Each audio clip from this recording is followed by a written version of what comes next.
Video को start करने से पहले मैं आपको बता दूं कि इस वीडियो को देखने से ज़्यादा सुनने में समझ आएगा। तो हो सके तो इस वीडियो को ऐसी जगह पर देखो जहां का माहौल एकदम शांत हो और बिल्कुल सुरक्षित जगह हो। दोस्तों, शत्रु अपनी जिंदगी में बहुत ज्यादा यदि परेशान कर रहा है और शत्रु से आप बच नहीं पा रहे हैं, आपके हर काम बिगड़ते चले जा रहे हैं, कोई भी बनता हुआ काम जो है वो बिगड़ रहा है।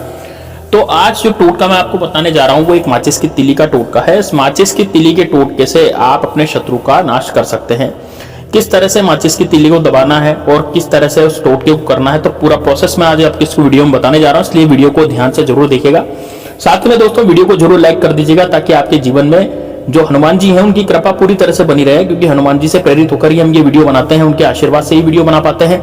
इस कारण से दोस्तों लाइक करना बहुत जरूरी हो जाता है। आप यदि लाइक करेंगे तो आपकी मनोकामना जरूर पूरी होगी। साथ ही में दोस्तों कमेंट बॉक्स में जय श्री राम जय बागेश्वर धाम सरकार जरूर लिख दीजिए। चलिए बात करते हैं दोस्तों कि किस तरह से टोटका किया जाएगा और किस तरह से इस टोटके को आपको करना है ताकि आप अपनी जिंदगी में सफल हो सकें और अपने शत्रु का नाश कर सकें।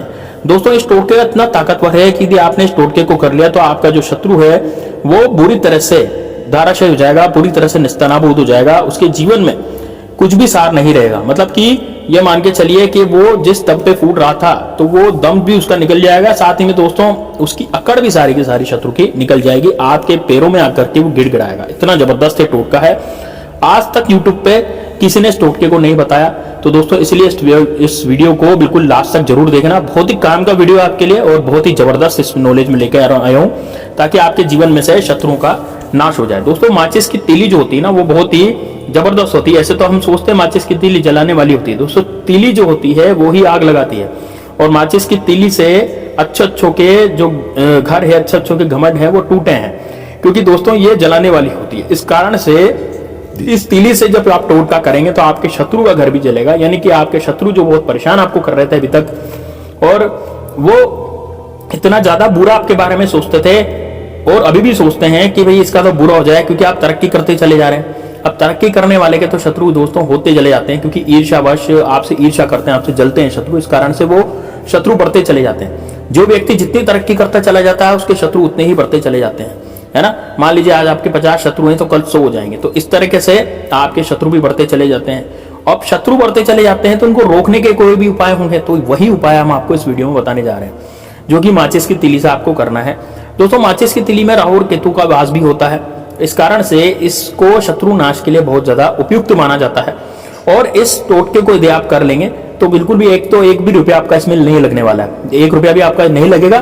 टाइम भी इसमें बहुत कम चाहिए आपको, बस केवल मात्र 5 मिनट में टोटका हो जाएगा। बहुत ही सटीक और बहुत सरल टोटका है, ज्यादा इसमें कुछ भी तामझाम की जरूरत नहीं है। तो कैसे करेंगे जानते हैं किस तरह से इस टोटके को किया जाएगा। देखिए दोस्तों सबसे पहले तो आपको कोई वार नहीं सोचना। वैसे तो मंगलवार और शनिवार जो होते हैं वो शत्रु नाश के टोटकों के लिए विशेष होते हैं, लेकिन आपको इसमें वार नहीं सोचना, है ना। इस पे किसी भी दिन आप इस टोटके को कर सकते हैं, इसमें कोई फिक्स वार नहीं कि भाई इसी दिन आप करेंगे, है ना। और इसमें आपको क्या है, एक माचिस की तीली की जरूरत पड़ेगी। तो अब एक माचिस की तीली ले लें। अब आपको क्या करना है, आप किसी भी दिशा में आप जमीन पर बैठ के टोटका करना है, विशेष ध्यान रखना है। ये जो उपाय जो है कब करना है, जमीन पर बैठ के। कैसे करना है, जमीन पर बैठ के करना है। एक माचिस की तीली आपके पास ले लें। माचिस की तीली टूटी फूटी नहीं होनी चाहिए, है ना। माचिस की तीली ऐसी होनी चाहिए बिल्कुल सही।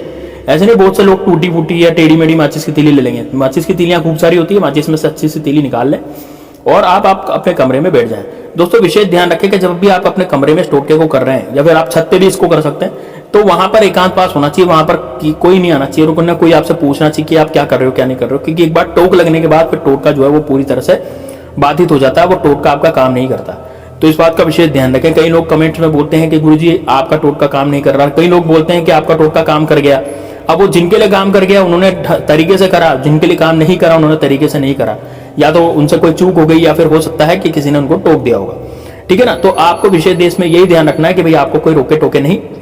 तो आप अपना कमरा लगा लें, बंद कर दें, या तो है ना 2-5 मिनट के लिए आप बंद कर ही सकते हैं। अब आप क्या करेंगे, अब सबसे पहले आपको क्या करना है कि आपको एक माचिस की तीली लेनी, जमीन पे बैठ जाना है, किसी भी दिशा में बैठ सकते हैं। वैसे तो शत्रु नाश की दिशा दक्षिण दिशा होती है, दक्षिण दिशा में मुंह करके यदि आप बैठते हैं तो आपके शत्रु का जल्दी से जल्दी नाश हो जाता है। तो आप दक्षिण दिशा में बैठ सकते हैं, ठीक है ना। तो आसन बिछा लें, दक्षिण दिशा में बैठ जाएं और दक्षिण दिशा में मुंह करके बैठने के बाद अब आपको क्या करना है, जो तीली है इस तीली को आपको अपनी तरफ रख लेना। अब रोगन वाला जो हिस्सा है तीली का, है ना, उसमें राहु का वास होता है, तो आपको रोगन वाला हिस्सा अपनी तरफ रखना है। मतलब कि जमीन पर तीली को रखेंगे जमीन पर तीली को रख के जो रोगन वाला हिस्सा है वो आपको अपनी तरफ रखना है, और जो बिना रोगन वाला हिस्सा है वो आपके दूसरी तरफ रखें, तो ऑटोमेटिकली वो तो दूसरी तरफ ही हो जाएगा। तो रोगन वाला हिस्सा आप अपनी तरफ रख लें।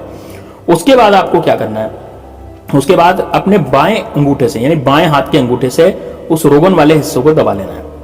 आप रोगन वाले हिस्से को आपको दबा लेना है, यानी अंगूठे से जब आप दबाएंगे ना तो आपको वो रोगन वाला हिस्सा नहीं दिखाई देगा। बस केवल आप उस हिस्से को दबा लें, और दबाने के बाद आपको एक बार शत्रु का अपना नाम लेना है। जैसे मान लीजिए आपका कोई भी शत्रु हो तो उसका नाम लेना है। अब आप कहेंगे गुरुजी हम शत्रु का नाम तो ले लेंगे, और 3 बार आप शत्रु का नाम लेंगे। इसमें 3 बार आपको शत्रु का नाम मन में सोचना है और लेना भी है नाम, ठीक है। लेकिन यदि आपका कोई शत्रु ऐसा है जो कि गुप्त शत्रु है, गुप्त शत्रु कौन होता है, जो कि पीठ पीछे वार करता है, जो कि पीठ पीछे हम पर हमारे ऊपर कुछ किया करा करवाता है, या पीठ पीछे हम पर वो सामने नहीं आता, ऐसा शत्रु जो है वो गुप्त शत्रु होता है। और गुप्त शत्रु कौन बनते हैं, या तो आपके मित्र बनेंगे, क्योंकि मित्र जो होते हैं वो सबसे ज्यादा गुप्त शत्रु देखे गए हैं, है ना। मैं ऐसे नहीं कह रहा कि सारे ही मित्र गुप्त शत्रु हो जाएंगे, ऐसा नहीं होता। जैसे आपके 10 मित्र हैं तो 10 में से एक 2 मित्र ऐसे होंगे जो गुप्त शत्रु होंगे, जो आपका बिगाड़ करने की सोचेंगे, है ना, और आपका जो पीठ पीछे वार करने की सोचते हैं, तो वो गुप्त शत्रु होते हैं जो पीठ पीछे वार करने की सोचते हैं। तो वो मित्रों में से भी हो सकते हैं, या फिर हो सकता है वो अपने घर के रिश्तेदार या आपके घर के जो परिवार के सदस्य हैं उसमें से भी वो हो सकते हैं,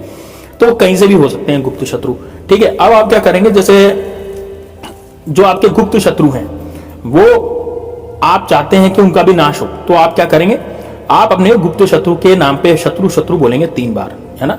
इसमें आप 3 बार भी बोल सकते हैं, 7 बार भी बोल सकते हैं, जैसी आपकी इच्छा। 7 बार बोलेंगे तो ज्यादा अच्छा रहेगा, ठीक है।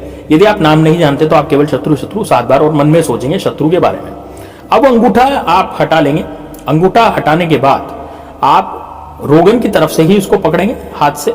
अंगूठा हटा के हाथ से पकड़ लेंगे, और हाथ से पकड़ने के बाद अपने ऊपर 7 बार उस तीली को वार लेंगे।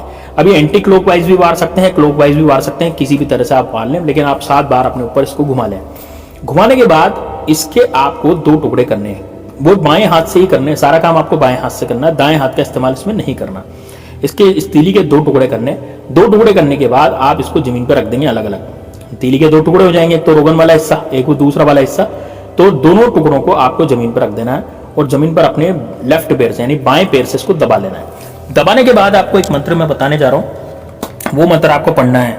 वो मंत्र क्या है, वो आपको पढ़ना है ओम क्रायम हीम शत्रु नाशाय फटफट। इस तरह से आपको मंत्र पढ़ना है, ओम क्राय हीम शत्रु नाशाय फटफट। ये मंत्र आपको मिल जाएगा, स्क्रीन पे भी दिख रहा होगा, और स्क्रीन पे दिख रहा है, साथ ही में आपको डिस्क्रिप्शन बॉक्स में भी मैं लिख दूंगा इस मंत्र को। ये आपको जाप करना है इस मंत्र का, ठीक है ना। कितनी बार पढ़ेंगे इसको, 7 बार पढ़ेंगे इस मंत्र को। 7 बार पढ़ने के बाद अब ये जो तीली है, 7 बार आपने मंत्र पढ़ लिया। आपका पैर कहाँ था, तीली के दोनों तीलियों के ऊपर था, तीली आपको नहीं दिख रही थी, केवल आप मंत्र पढ़ रहे थे। अब आपको यहाँ पर शत्रु नाशाय जो आया है इस मंत्र के अंदर, जो शब्द है शत्रु, तो शत्रु की जगह यदि आपके मान लीजिए गुप्त शत्रु है तो यही मंत्र चलेगा। और यदि आपके ऐसा शत्रु है जो विशेष है, जैसे मान लीजिए मेरे शत्रु का नाम अजय है, तो मैं क्या मंत्र पढ़ूंगा, ओम क्रायम हीम अजय नाशाय फटफट। इस तरह से मैं इसको पढ़ूंगा, ठीक है। शत्रु की जगह मैं शत्रु का नाम लगा दूंगा।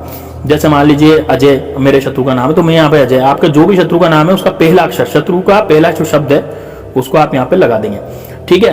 अब 3 या 7 बार आप मंत्र पढ़ लेंगे। 7 बार मंत्र पढ़ने के बाद आपको पैर वहां से हटा लेना है, और वहां से पैर हटाने के बाद आप क्या करेंगे, जो दोनों तीलियां हैं, यानी कि एक जिसमें रोगन लग रहा था और जिसमें बारूद नहीं लग रहा था, दोनों तीलियां आपके पास है टूटी हुई, तो दोनों तीलियों को आप जाकर के जैसे उठा लें, और उठा करके आप इसको जा करके कहीं बाहर चले जाएं, और बाहर जाकर के इसको क्या करें, एक तो इस तरफ, मतलब जैसे आप घर के बाहर चले जाएं, है ना, मुख्य द्वार के बाहर चले जाएंगे, तो एक तीली तो आप इस तरफ फेंकेंगे सड़क के, और दूसरी तीली का जो हिस्सा है वो दूसरी तरफ फेंकेंगे।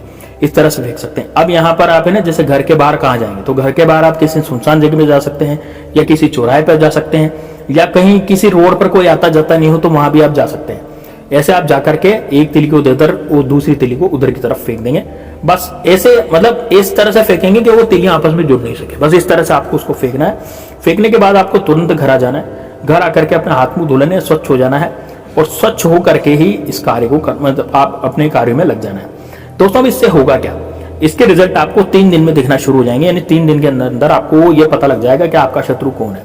देखिए, यदि आपका शत्रु सामने से वार करता है, आपको पता है उसका नाम, तब तो आप जानते हैं उसका नाम क्या है। लेकिन जो गुप्त शत्रु होते हैं वो आपके सामने आने लग जाएंगे। उनके घर में या तो बीमारी हो जाएगी, उनके घर में, या फिर कुछ ऐसा दुर्भिक्ष हो जाएगा जिससे मतलब कुछ बुरी स्थिति उसकी हो जाएगी।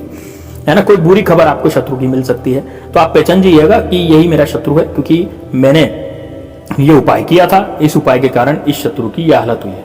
तो वो शत्रु आपके बारे में कोई विचार नहीं करेगा, है ना, आपके बारे में बुरा करवाने की नहीं सोचेगा, क्योंकि वो अब अपने में ही लग जाएगा, है ना। और जो शत्रु अपने में ही लग जाता है तो उसका फिर कोई भी शत्रु नहीं होता, क्योंकि वो तो वैसे ही बिलख रहा है ना, वैसे ही रो रहा है, तो फिर उसका कोई भी शत्रु नहीं होता। अब वो किसी भी दूसरे पे ध्यान नहीं देता, केवल अपने कार्यों में ही लग जाता है। तो बस इस तरह से शत्रु का जो माइंड सेट है वो आपके खिलाफ शत्रुता करने का जो था, षड्यंत्र करने का जो था, वो हट जाएगा और वो आराम से अपने हिसाब से अब अपना गुजर बसर करता रहेगा। तो आपका जो शत्रु की परेशानी थी वो पूरी तरह से यहाँ पर खत्म हो जाएगी। तो दोस्तों इस टोटके को जरूर कीजिएगा, बहुत ही